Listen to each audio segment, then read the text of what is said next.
Hey guys, Monday morning, still too damn cold to spray. It's about 20 below. Um, Not really supposed to warm up until late tonight or tomorrow. So yeah, I'll put that off. I'm just gonna keep hammering away at my exhaust and a few other things on the chassis. I'm not gonna bother showing the exhaust work because there doesn't seem to be a lot of interest in it, judging by the views. I've done two videos on working on the exhaust, and both of them just didn't do that well. So I want to see it. Why show it? So yeah, I'll show you the end result when I do get it done. I did pick up a spray bomb of cheap primer, black, so I can guide coat and block sand the front fenders, and hopefully, tomorrow it'll be warm enough for me to spray the epoxy in the cab. So there's all kinds of things to do. So let's get to it, man.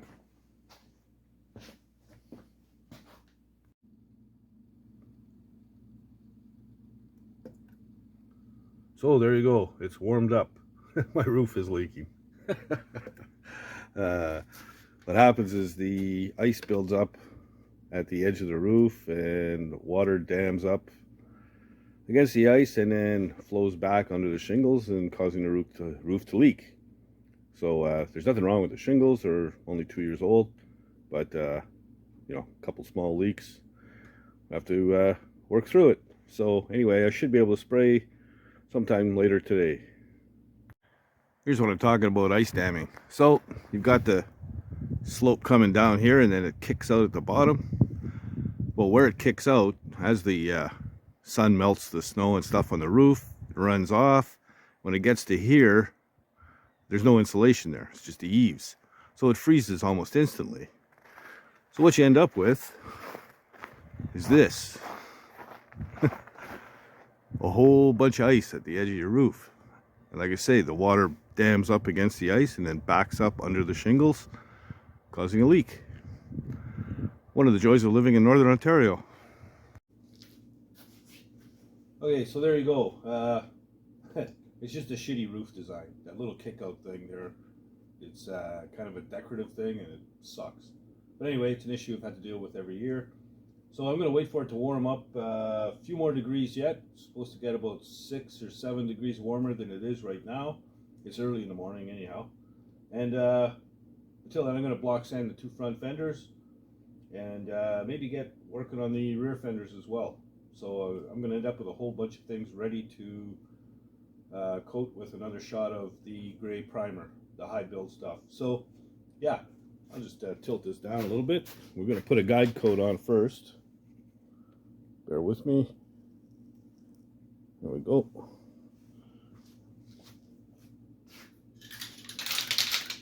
Yeah, so you just lightly dust it. If I can get the damn cap off.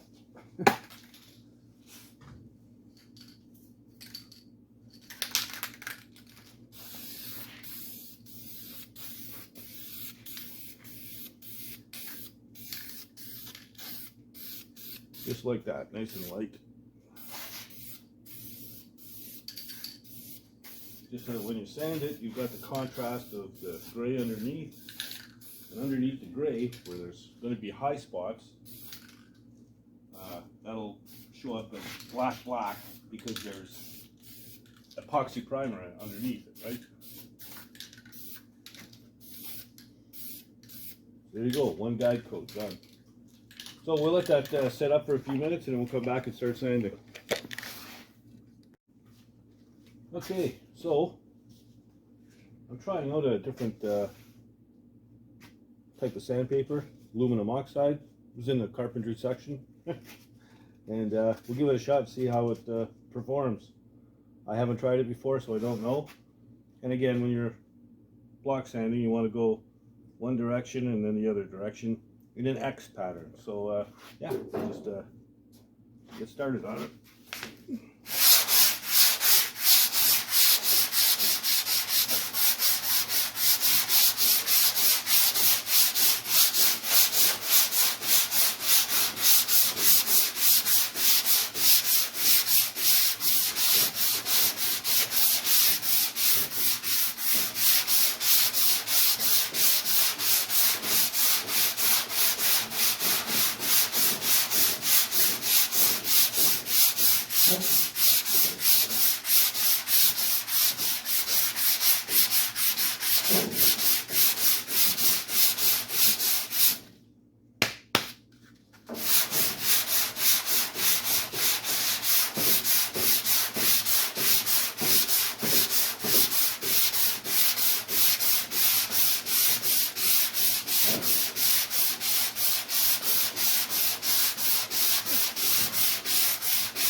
So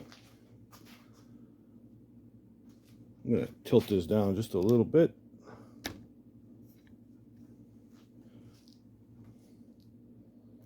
You see these dark spots here? These are your high spots. That's the epoxy primer below the gray.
Okay, show you where we're at right now, real quick. So, like I said, these are high spots. Now you can tell, see this little dark spot here? That's the same color as the guide coat. So this is a low spot. So, you know, it needs more sanding to get some of that out. So, as you can see, it would have been pretty wavy with paint on it. So it's going to require at least probably 3 rounds of block sanding, maybe even more. But we'll just keep at it. I'll probably go to time lapse to finish off this fender. You don't want to sit there and watch me in real time sanding a fender all day. So that's what we'll do.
Okay, so took a little over an hour to do that. You can see there's a lot of high spots right in there. This is a bit of a low spot right here, but you know, next time I spray this thing with the primer and block sand it, these things here, these spots like so or here, are going to shrink in size, maybe half or even a third of what they are now. So the end result that you want is when after you block sand it, it's all one color. It's all uniform like this. All these little black spots and yellow spots or whatever, or the low spots that are grayish, all those have disappeared.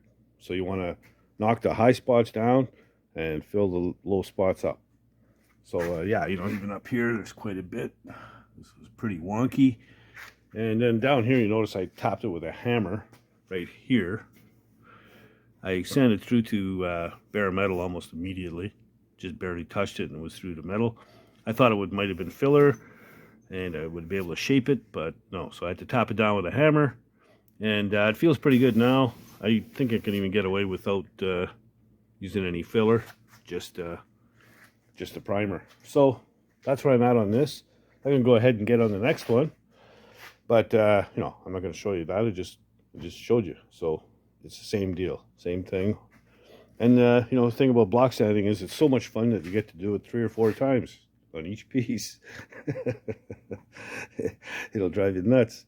But anyway, that's where I'm at. I'm going to gear up to spray epoxy on the cab after supper. So when I'm got that all set up, I'll come back and get on that. Okay, so had a little bit of sanding to do at the back here, you know, clean up the corners and whatnot. So you know, there'll probably be a couple touch-ups, but that's whatever. So I'm just gonna blow it all off, clean it up, and she'll be ready to spray with epoxy. I did the sanding with the same paper I was doing the block sanding with. Thought I'd try it out. This aluminum oxide stuff, I like it. You know, it doesn't clog up like a lot of automotive papers do, and the price point was pretty good. Crappy tire, 20 bucks for 25 sheets. Yeah, not bad, and it seems to hold up and last pretty good. So I'll continue using it. Comes in all different grits, and we'll see how that goes. So yeah, another reason why I needed to be not 40 below. This is my rig here. Okay, these 2 furnace fans suck out the overspray, and I shut the furnace off when I'm spraying. Reason being is it's just going to blow. It's a forced air furnace, so it's just going to blow shit and dust all over my paint. So yeah, I shut the furnace off until it's dry to the touch, and then I flip the furnace on, pull the fans out, and close the door, and bake her on. So there you go. Anyway, I'll clean up and set up when I'm ready to spray. All right, spray time.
Well, in case you're wondering, I've already done 2 coats on the roof, so I don't have to put another one up there.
Okay, so that's one coat. Like I said, I don't have to do the doors, so we're good to go there. I'm going to do the second coat. I'm not going to bother recording it though. It's exactly what I just did on this coat. So show you what it's like when it's all done. And there she is, 2 coats complete. So yeah, pretty happy overall. Looks pretty good. So you know, yeah. So in a day, well, 2 days probably, I should be able to shoot, you know, this gray primer, the high build primer, over the entire cab, and it'll all be ready for block sanding. So I don't see too many issues with the bodywork. Couple little spots, but nothing major. Minor touch-ups. So yeah, I'm quite pleased. Okay, so there you go.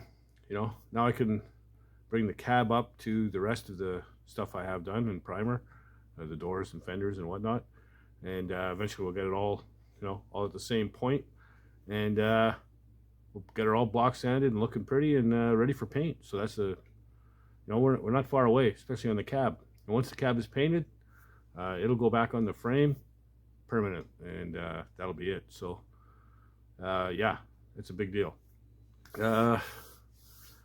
Availability of the interior stuff, it's all available, all the colors that I chose. They're all around the same price. So I've got to run it by the owner of the truck and see what he wants to do, and we'll go from there. What else? Yeah, I'm going to carry on with the frame tomorrow and the next day while the epoxy cures. I've got the other fender yet to block sand, and I got the inner fenders to finish a little bit of body work on them, and they're ready for primer as well.